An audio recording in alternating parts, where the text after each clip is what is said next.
Who knows what evil lurks in the heart of game? The Shadow knows. Hi, I'm the Shadow Knows and I'm back with another video. Tonight I'm going to talk about Commodore's biggest failure. No, not the Amiga 600, but the Commodore 264 series, which consists of the Commodore 116, this beauty over here, the Commodore Plus 4, and the Commodore 16, which I don't have, I can show you, but just picture a bullnose Commodore 64 in this charcoal black. I think it's supposed to be, it yellowed a little bit, so it's more brown, but it's supposed to be charcoal black. Yeah, imagine a bullnose C64 in charcoal black with a grey keyboard. That's the Commodore 16. This is the original intended design for this series. So it was planned as an entry-level model, as a replacement for the VIC-20 to beat the Sinclair machine marketed by Timex in the States, and the TI-99/4, which was going to be phased out and basically dumped into the market by Texas Instruments before they quit. Yeah, this was designed to be the entry-level model for Commodore. Therefore it has this horrible rubber keyboard and only 16K of RAM, 2 basic sound channels and I think a noise channel. Graphical resolutions pretty much like the Commodore 64. It has more colors. It has 121 colors, 8 colors at 8 brightness levels, and since the 8th color is black, 8 shades of black is black, so 121 colors. It has an advanced, quite advanced compared to the Commodore 64, basic 3.5, I think. Yeah, I think it's basic 3.5. Haven't used it very much. It gives you about 12K of free memory on this 16K machine, and the Commodore 16 has also 16K. It's basically this in a Commodore 64 case with a better keyboard than this one. Yeah, this was the original design. Target price was, according to Bill Hurt, $50. Yeah, it initially sold for quite a significant amount of money more. The top of the line was the Plus 4. Follows the same design scheme as the 116, just a full stroke keyboard. Also, the keyboard, the cursor diamond consists of 4 individual keys, and it's a rocker on the 116. Yeah, main difference was this came with 64K of memory and 4 built-in business applications, hence the name Plus 4. They were total rubbish, unusable even by 1984 standard when the series was released.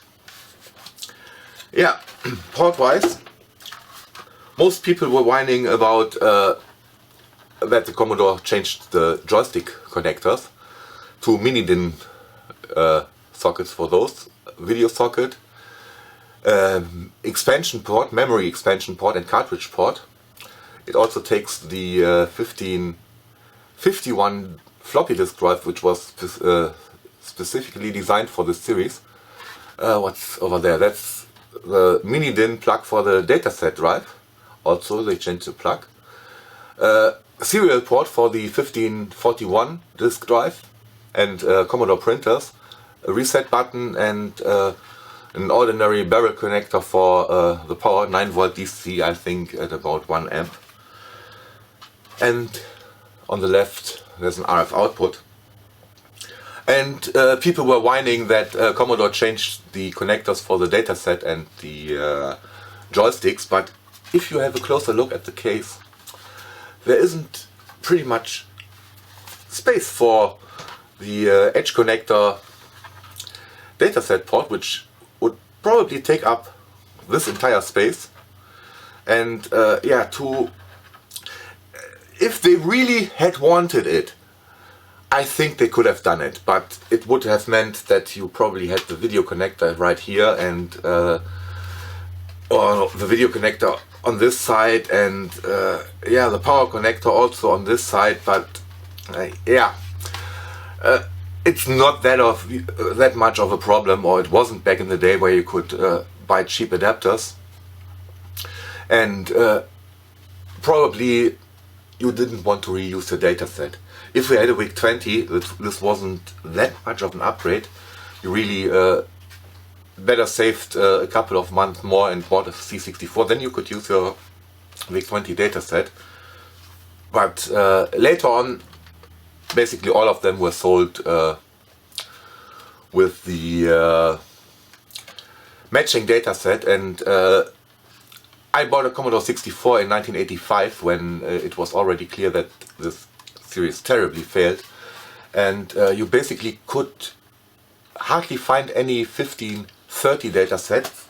You basically found the 1531, which is the dataset for the 264 series.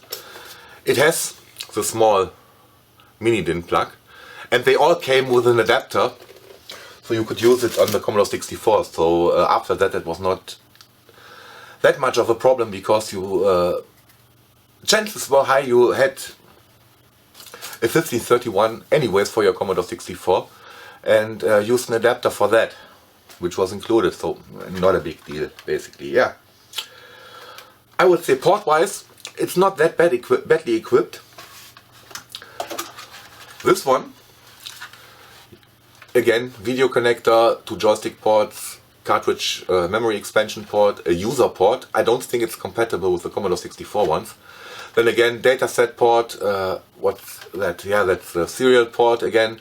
And this odd looking square 4-pin, is it a 4-pin? No, yeah, it's a 4-pin square DIN connector, which they also used on the Commodore 128 and the Commodore Amiga 500. 600 and 1200, I think. Yeah, they all had the same power supply, basically. It's impossible to find nowadays. I tried, it's really impossible to find.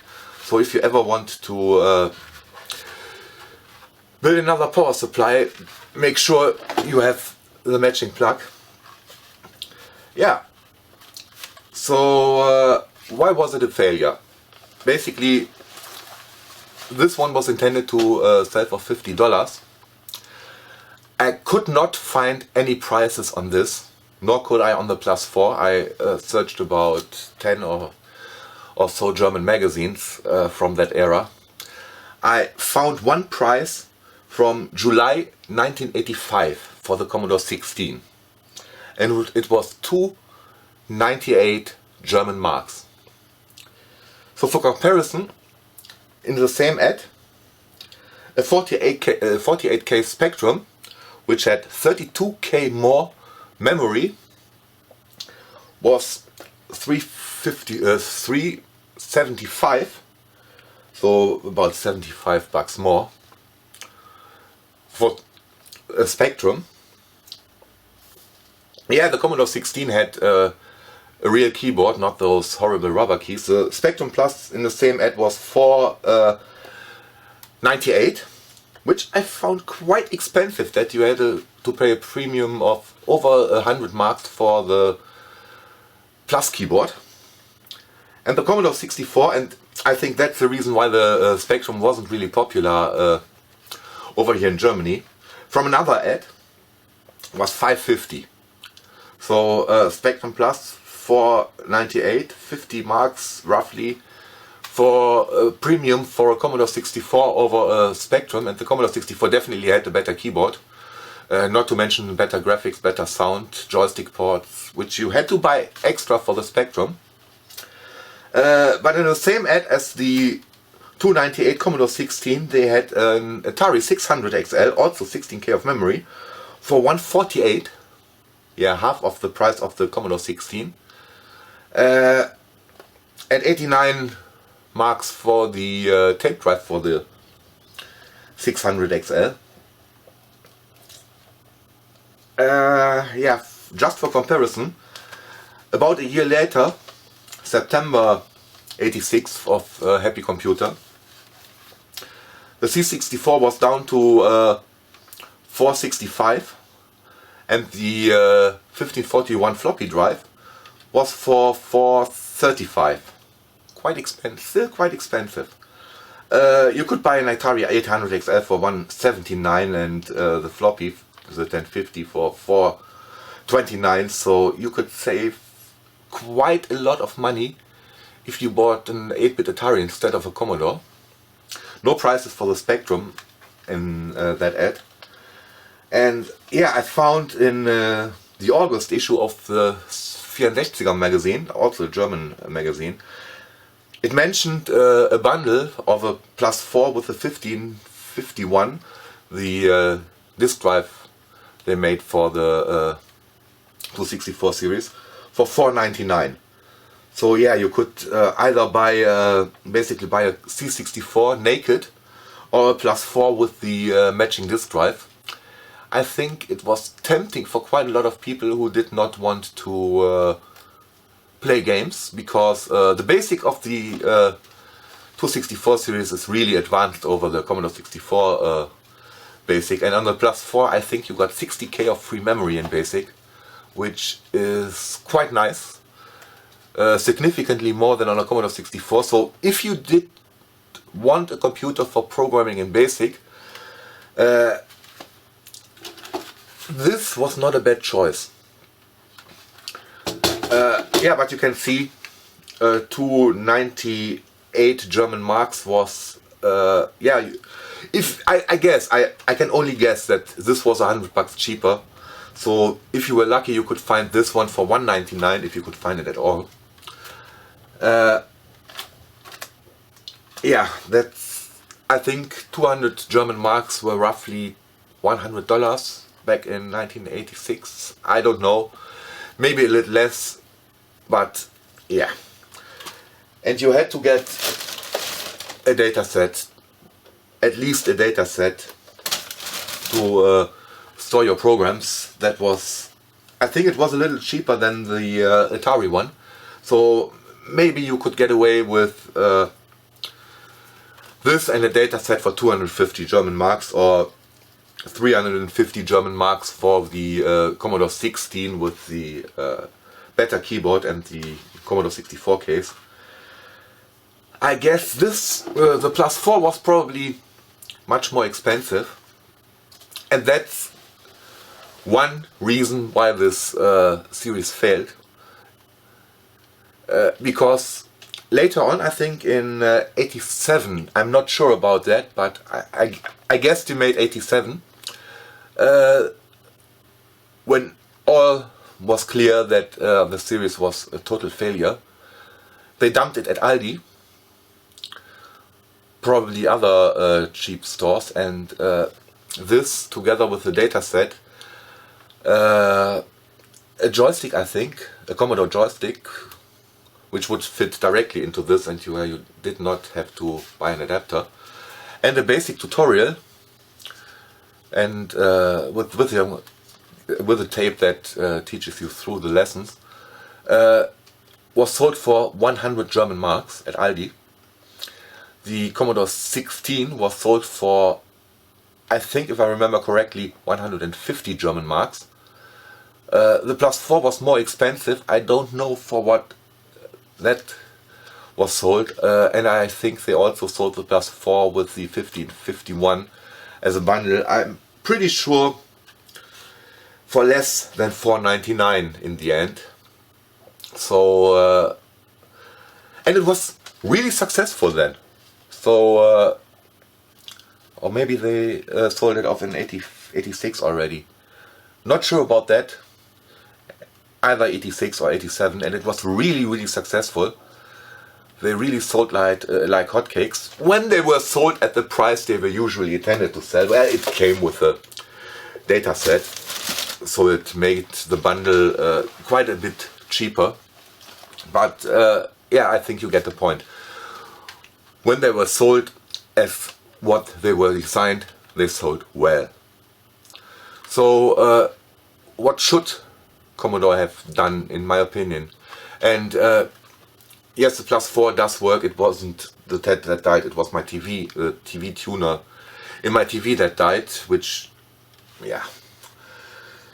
It's strange that I could use the Spectrum for a while with the TV and the video pack, but I did not use the video pack because the picture was horrible. I used my VCR.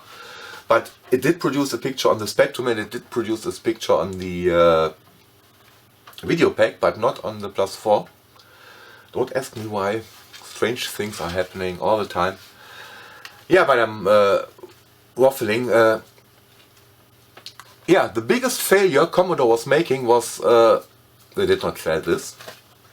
Besides in Germany, they sold the Commodore 16 and the Plus 4. Yeah, biggest failure, the for business applications. Unnecessary production cost with no use for the user.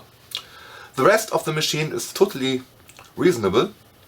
The 16 not so much. It was, I think they intended it to be a replacement for the VIC-20, but the Commodore 64 was a replacement for the VIC-20. So yeah, it was much more reasonable to have a really cheap entry-level Commodore computer, so people get used to Commodore, and if they upgrade and they are pleased with this, they would upgrade to another Commodore, maybe a C64, a 128, or later an Amiga. But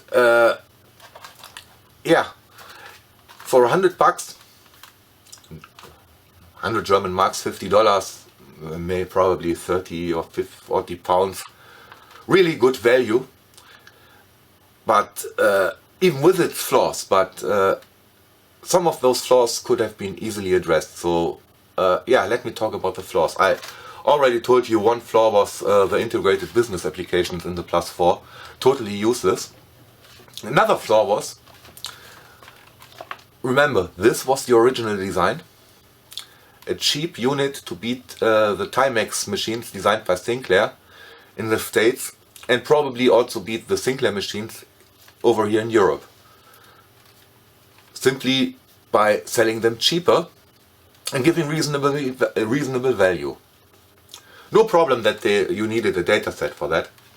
You needed a tape recorder for the Spectrum, and I don't think the dataset was more expensive than a cheap tape recorder that you could use with the Spectrum. Maybe you had already one, but if you didn't, you had to buy one for the Spectrum either, so not a huge problem. One of the largest problems, in my opinion, is this was designed to be a cheap unit. A cheap unit probably won't be used with a disk drive, because even in the States, disk drives were quite expensive, and even if Commodore, yeah, that was also the reason why they made the 1551 with this strange connector, which is incompatible with everything else, and probably more expensive to manufacture than the 1541, but they wanted a cheap disk drive.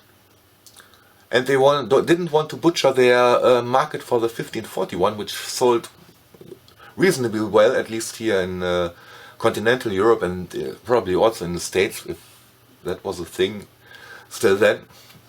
Yeah, but this was a cheap unit. Cheap units won't match disk drives, especially not in the UK, so you had to use a tape drive. And they retained the same shit tape loading routine they also used on the PAD computers. Don't ask me why they didn't speed it up. They are not compatible in any way, so you probably can't load a C64 or a PAD tape on this machine. Not even a basic tape, because some timings are different, and I don't think you have success loading a C64 basic program or a PAD basic program from tape on this machine. You can load a basic program, and if it doesn't access any hardware address, it will work, because yeah, it's an upgraded version of the basic 2.0 that's used on the Commodore 64 and the old PET machines. So tapes aren't compatible with the other machines. So there's no reason not to use a better tape loading routine. They could have implemented something like turbo tape, 10 times faster. So you could load the 16K of memory in less than a minute.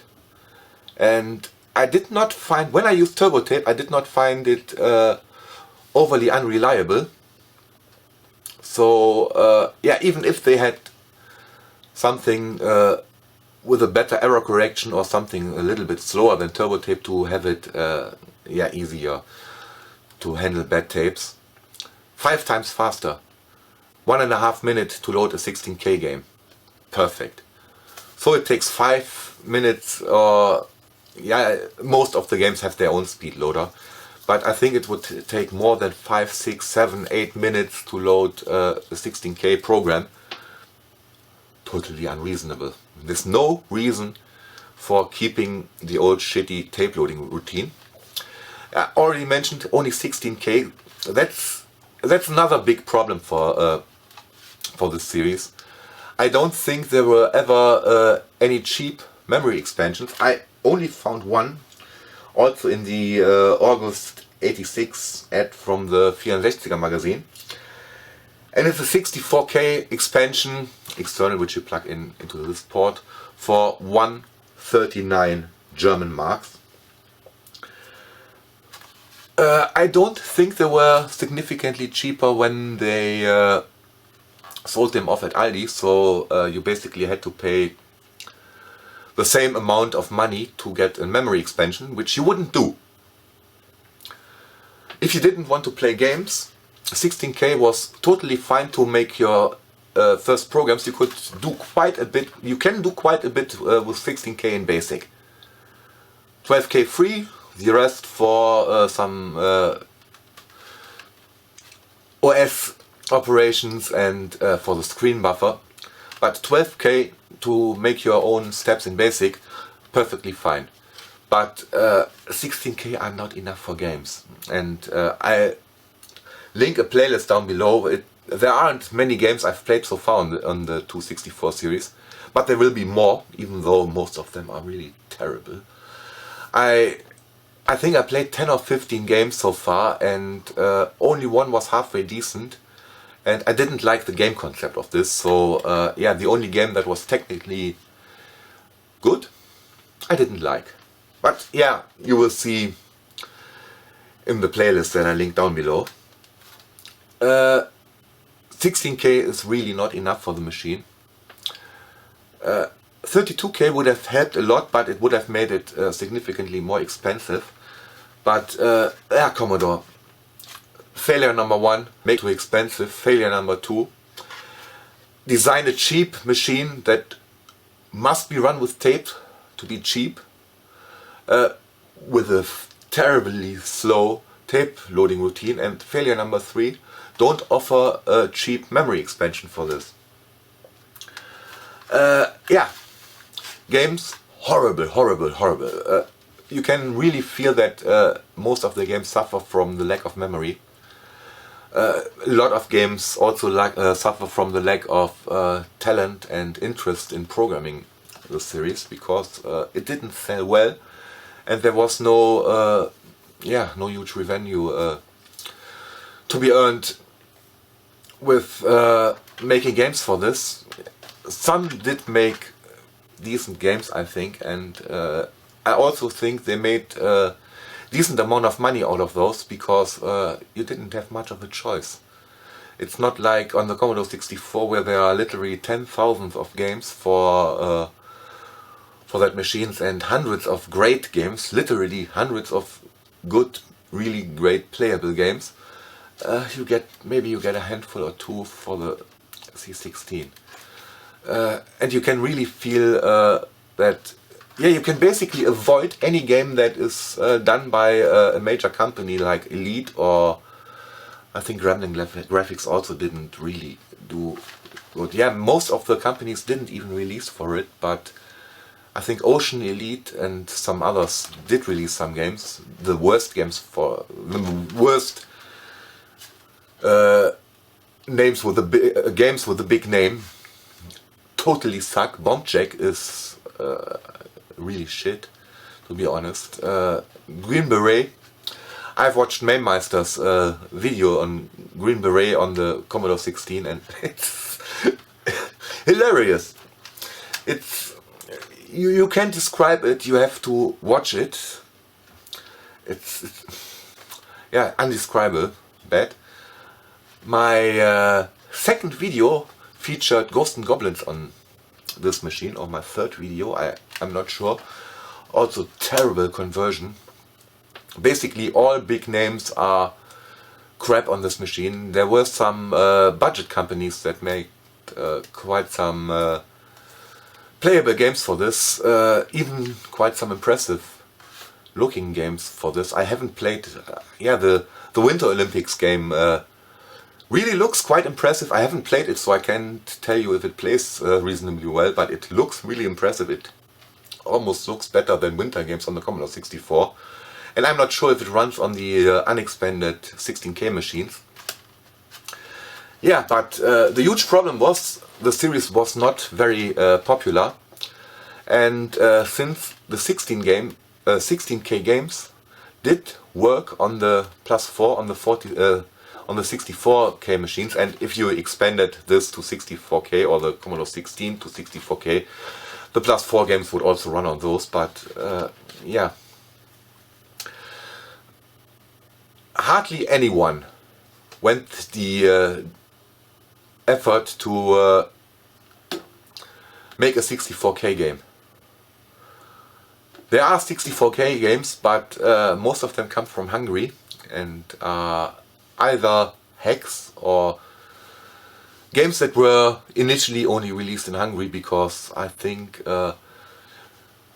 Commodore also dumped quite a lot of machines to Hungary after the Iron Curtain fell. And yeah, nothing wrong with the computer as a computer, and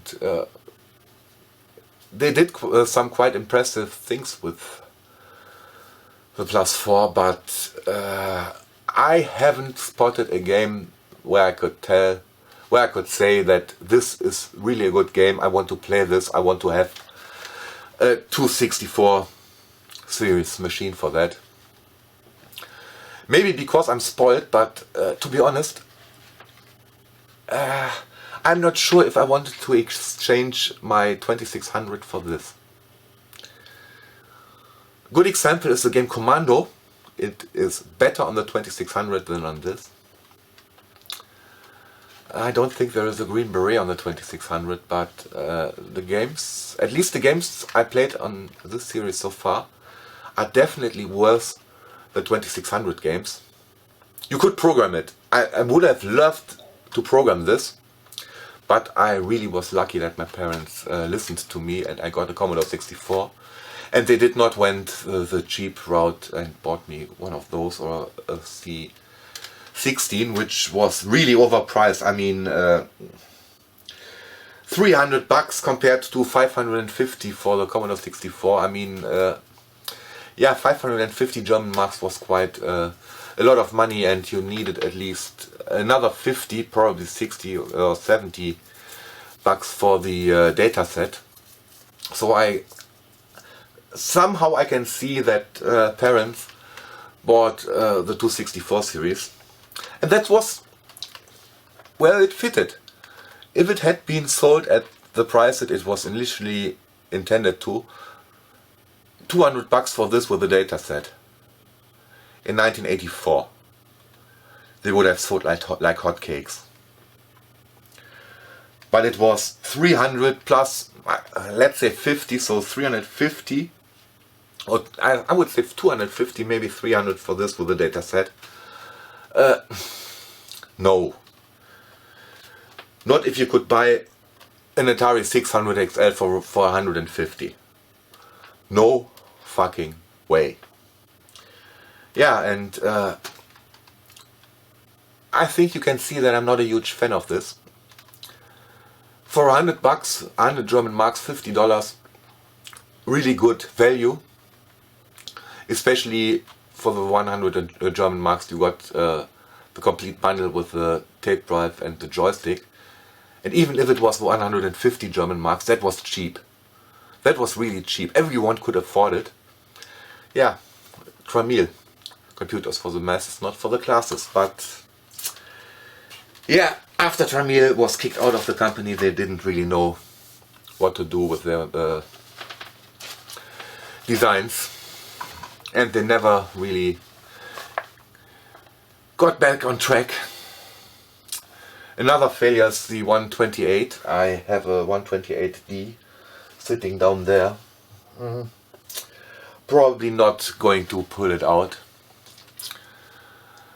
Amiga 600, another failure. It's a nice machine, but it was again not what the market wanted. The market wanted a cheap alternative for the Amiga 500. A slightly cut down machine that was a little bit cheaper. Yeah, and they built a cut down machine with expansions that were, yeah, great. I really like that there's an IDE port in it. I really like that there's a PCMCIA port in it. But those were horrendously expensive back in the early 90s. So yeah, they wanted a cheap cut down version and got a more expensive version. Awesome. Yeah, Commodore designed a cheap entry-level model, and I think initially this sold for the same price as the Commodore 64, or very close to that. Ridiculous.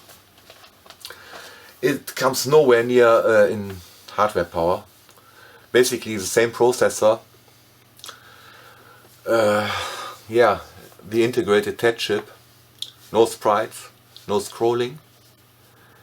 Integrated 2-channel sound into the TED chip. So yeah, basically a pimped up VIC-20 design, and they tried to sell it for as much as the Commodore 64. It was even touted as a successor to the Commodore 64. Ridiculous. Yeah, that's why in my opinion the 264 series is Commodore's biggest failure. It had potential, especially the cheap one, sold for $50 in the US with a better tape interface, even with the 16K of memory. If Commodore had done a cheap 32K or 64K memory expansion, or even a 16K expansion, so you get 32K together. Yeah, this as a cheap entry-level machine would have been a great success. Definitely in Europe, because 2 years later, when this was already outdated, it was a huge success when the remaining stock was sold off. Yeah, and I'm pretty sure if it had sold better, there would have been better games, because there was would have been more money to earn. So yeah, Commodore's biggest failure, the 264 series. I hope you enjoyed this video, and thanks for watching.